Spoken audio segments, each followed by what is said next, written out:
Mapagpalang pagbati po madlang netizen, no? Mabuhay po tayong lahat at unahin po natin ang Diyos. Mula sa News 5 Everywhere, ang balitang panonoodin natin, no? Bagong border regulation ng China daw, no? Pwedeng ireklamo ng Pilipinas sa International Court. So dapat lang kasi tayo ang mas may higit na karapatan dyan sa ating nasasakupan, no? 200 nautical miles lang bawat bansa ang inutos na UNCLOS na para sa'yo, no? Pero itong China, grabe. Nasa 900 na sila mula sa kalupaan nila, papasok sa atin, at sila pa ang may ganang manghuli pagka tayo daw lalagpas doon sa actually, wala pang ano eh, sa parang gusto nila mangyari, 12 nautical miles lang yun sa atin, eh, no? Mga eng-eng din to eh, no? Halina panoorin natin madlang netizen at tingnan natin na naman yung mga kakapalan ng mukha ng China. National law, ganyan tinawag ng mga senador ang plano ng China na hulihin at i-detain ang mga papasok sa pinag-aagawang teritoryo sa West Philippine Sea. At kung ituloy, pwede raw kasuhan ng Pilipinas ang China. Nasa frontline ng balitang yan, si Rainiel Pawid. Naniniwala ang ilang senador na pwede ulit kasuhan ng Pilipinas sa International Court ang China kung may Pilipinong aarestuhin ng Coast Guard nila sa South China Sea. Kasunod yan ng lumabas na artikulo sa Hong Kong-based media outlet na South China Morning Post na inatasan daw ng Chinese government ang kanilang Coast Guard na ikulong ang mga trespasser sa kanilang teritoryo kahit walang paglilitis. Hanggang 60 araw raw pwedeng makulong ang mga anilay trespasser at sisimulan daw itong ipatupad sa Hunyo. Ayon kay Senator Francis Tolentino labag sa international law, kung manguhuli Mag-uumpisa daw sila manghuli itong susunod na darating na buwan, no? So, medyo, ano yan, malaking gulo yan pag ginawa nila yan, no? Kasi pag ginawa nila yan, tiyak baka mangailam na rin ng US dyan, no? Kasi sila ang trespassing sa atin. Tapos sila pa manghuhuli ng mga trespasser daw. Baka imposible naman yung gusto nilang mangyari, no? Hindi naman kanila yan. At ayon nga sa UNCLOS, labag yung ginagawa nila, no, na 10-dash line. Yun ang gusto nila eh. Kanila lahat at ang gusto nila itira sa Southeast Asia na bawat bansa, tig to 12 nautical miles lang ang territory natin sa karagatan. Grabe yun, no? Gutter lang, tapos kanila na yung kabuuan. Hindi pwede yun. Walang bansang papayag yan, lalo na ng buong mundo. Dahil yung karagatan na yan, mawawala yung malayang paglalayag, no? At yung mga iba-ibang bansa, kagaya sa Europe, Amerika, at iba pang sa Middle East, yung mga negosyo nila na dumadaan dito sa West Philippine Sea, na porkit napangalanan lang ng South China Sea, inaangkinan nilang kanila lahat yun, no? Matigas talaga mo nito mga China na to, no? Iintay pa ba nila pagtulong-tulungan sila ng buong mundo? Baka malusaw yung malaking bansa nila. ng trespasser ang China sa mga inaangkin nilang teritoryo sa South China Sea. Ay, makapalbuhay yan, no? Lalo ng pinawalang bisa ng 2016 arbitral ruling ang 9-dash line claim ng Beijing. Kung United Nations Convention on the Law of the Sea o UNCLOS daw kasi ang titignan, malinaw sa Article 73 nito na tanging ang bansa lang na nakasasakop sa exclusive economic zone nito ang pwedeng manita at manghuli. At tayo yun, Philippines, no? Tayo yung nanalo dyan sa arbitral ruling, no, ng UNCLOS. So, dapat tayo nga ang naninita sa kanila nun. Nung una nga, medyo nagpaparamdam lang sila, eh. Diba? Ang sabi pa nga, gagawa lang daw sila ng parang masisilungan. At napakabait ng Pilipinas, no? Hinahayaan yung gano'n. Tapos, hindi na lang natin namalaya, no? Isang malaking isla na palang ginawa nila at military base pa. Yan nga yung sa Spratly Island at napakarami na palang islang nasakop niyan sa atin at ginawa nila ng mga artificial island na ginagawa nila military base, diba? Bakit umabot sa ganun kadami? Alam ko, 7 na. Dapat sa una pa lang, hindi na tayo pumapayag dyan, no? Grabe naman ang Pilipinas, napakabait. Hindi natin alam kung mabait pa o eng-eng na din. Ano naman magpakita naman tayo ng pangil na kahit konti. Nasa likod naman natin nakaagapay ang mga bansa na galit din diyan sa ginagawa ng China. Tiyak tutulungan tayo ng mga yan. Sa sino mang manghihimasok sa kanilang teritoryo. Si Pangulong Bongbong Marcos Jr. na una lang pinalagan ang pahayag ng China. That kind of action would be completely unacceptable to the Philippines. Of course, once again, I do not talk about operational details, so you will leave it to us. Bagamat hindi ibinahagi ni PBBM ang susunod Maganda yun, no? Huwag na siya magsabi na kung anong susunod na hakbang na gagawin para mag-isip yung China, no? Kaya, papalag ba to or sasaklolo na to or hihingi na sa ninunong Amerika nila yung MDT, yung Mutual Defense Treaty natin para kumprontahin na sila sa bagay na to, no? Dapat ganun siguro gawin. Mas mainam yun, no? Kasi pag kami nahuli ng mga fisherman natin, ang mga China na to na sinasabing nag-trespass daw kahit hindi naman at sila talaga ang trespassing, tapos sila pa yung ng manghuli. Sobrang panggagago na sa bansa natin, no? At kung para sa akin dapat talaga kumprontahin na yan, yung mga China na yan. No? sunod na hakbang ng ating gobyerno, tiniyak niyang gagawin niya ang lahat para protektahan ang mga Pilipino, lalo na ang mga mangingisdang Pinoy sa West Philippine Sea. Sinang-ayunan naman ng isang maritime security expert ang pahayag ni Pangulong Marcos. Kasama naman dahil yan, hindi siguro tatanggapin yun dahil it basically negates the principles of the international law. Wala pang reaksyon ng gobyerno ng China sa bagong pahayag ni PBBM. Pero sa isang artikulo ng Chinese media outlet na Global Times, sinabi ng isang eksperto na general rules lang daw ang nilalaman ng bagong regulasyon ng China. Hindi raw nito target ang Scarborough Shoal at Spratlys na kabilang sa mga pinag-aagawang teritoryo sa South China Sea. Kahit na wala silang karapatan dyan, no? Na magawa ng batas sa mga trespassing, no? O dapat kung trespassing pala pinag-uusapan, mismong sila ang dapat kulong, no? Sa sarili nilang bansa. Doon lang sila. Kasi hindi na kanila yan eh. Sila ang trespassing dito, no? Grabe itong mga tao na to, madlang netizen, no? Ang kakapalang mukha, sugapa, no? Swapa. Anyway, dito tayo sa kabilang balita, no? Sa ABS-CBN News, no? So, Philippine Coast Guard, no? Deploy maritime security groups. So, maganda to, no? Dapat talaga i-deploy yan at magbantay, no?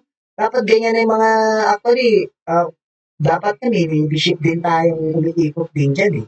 Kahit pa paano naman, nakakasana sila, nakakasana rin tayo. Dapat palagi, sa tuwing maglalayag tayo na ganyan, contact na natin yung araw na yun, yung Amerika, para alerto rin ang Amerika na hinihingi natin yung Mutual Defense Treaty natin in case na gumawa ng maling action. Itong mga Chino na to, no?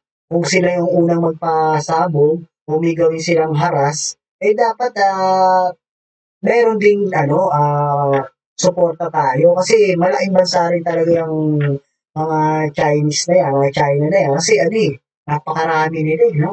At napakarami nilang mga barko at ang lalaki.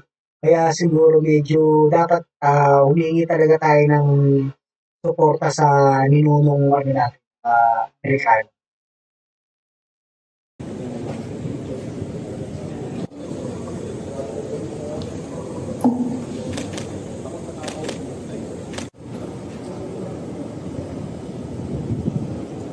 Yan, no? Well-trained yung mga yan. Tsaka malalakas ang loob yan, no? Mga Pinoy yan, eh. Sasabak talaga yan, no? Kahit mano-mano yan. Gulpi yan, eh. Yun nga lang, pagdating nga lang sa mga kagamitan, medyo laglag pa tayo, no? At hindi pa kasi dumarating yung mga marami natin in-order na mga warship at saka yung mga ibang kagamitan pandigma, no?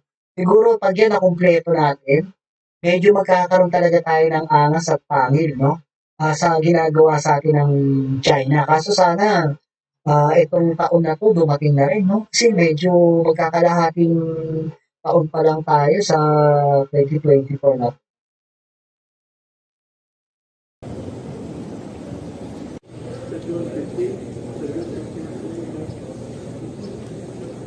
Maritime jurisdiction of our archaeologic waters. During the Yanga of surveillances and patrols,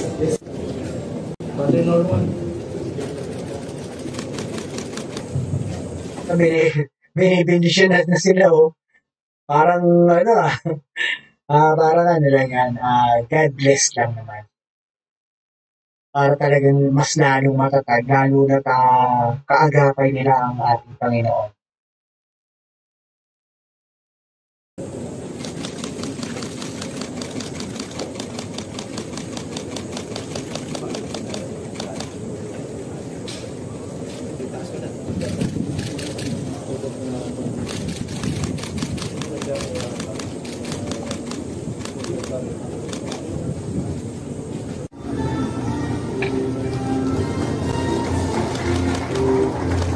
Nasampa na sila 'no, i-de-deploy na sila 'no. Dapat talaga 'yan, talagang sa nangyayari kasi sa atin ngayon, dapat talagang tutok sila diyan at talagang nakabantay 'no.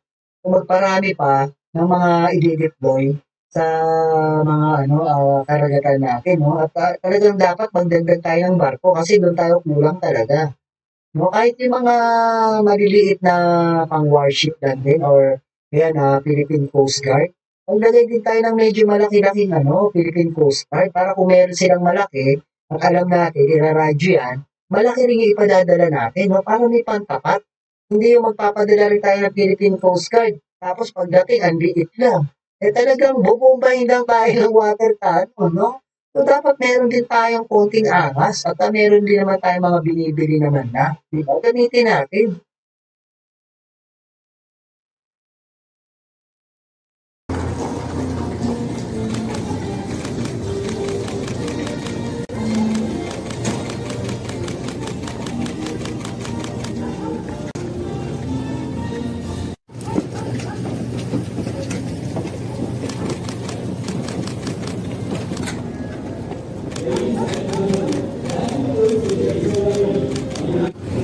Hanggang netizen, yung mga kasundaluhan natin na yan, sila talaga yung pang-front, lalo sa medyo matinding tensyon. Kasi ano ang mangyayari niyan ang talagang giyera agad yan diyan sa karagatan, no? So, pero dapat dito sa kalupaan sa atin ay talagang naka-alerto na rin tayo at, kung ano man yung, balikatan exercise na ginagawa, talagang dapat yan, pulido nating magawa yan 'no? Hindi yung bigla na lang tayong makataranta. Kasi may strategy rin ng ibang bansa, lalong-lalo na yung China na yan, kung ano yung gagawin nila dahil napakarami nila 'no, asset at ang mga tao at mga kagamitan. Talagang, dapat talaga nandiyan nakaalalay talaga ang ninunong Amerika natin. Dapat talaga, sasabihin isang tawag lang, provoke na agad yung Mutual Defense Treaty 'no. Huwag na nating hayaang maka-penetrate sila at, makauna sila 'no. Dapat talaga aggressive tayo sa bagay na 'to. Hindi 'to kasi biro dahil ang kalaban natin dito, hindi pipitsugin o maliit na bansa lang 'no. Although puwedeng pipitsugin pero malaking bansa rin 'to. Napakarami nila.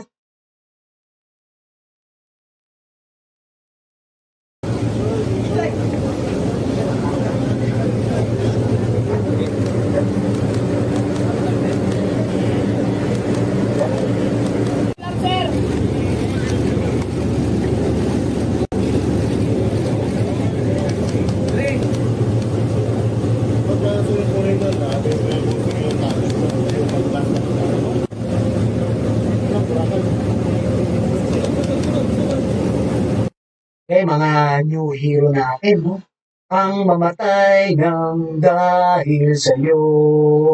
Dapat talaga yung kinakanta natin na yun, talagang 'pag nandiyan ka, palaging nasa isip at puso mo yun 'no. Lalo na kung nandiyan na yung tension na matindi at nangyayari na, 'di ba? Mas masarap yun kaysa yung papaalipin tayo sa kanila gaya ng ginawa sa atin ng Spanish nung araw 'no. Hinauy, no? Lalo na sa katulad nila yung China, yung mga ugali nila, mas matitindi pa ugali ng mga yan, mga lahat ng pangit na ugali, nasa kanila na ata, eh, no?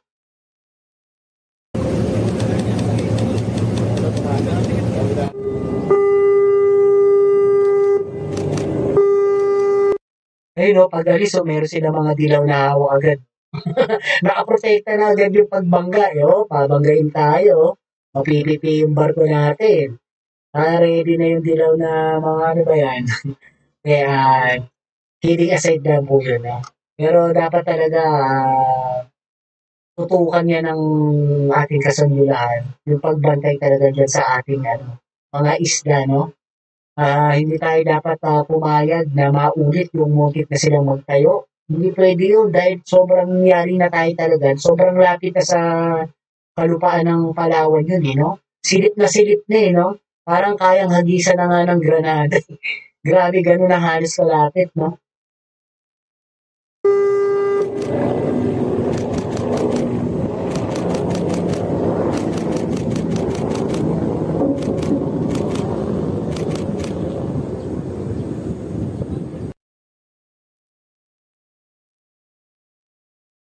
Okay, alright. Hanggang dito na lang muna, Madam Represent, no? At maraming salamat po sa pagsali niyo sa akin sa panunood.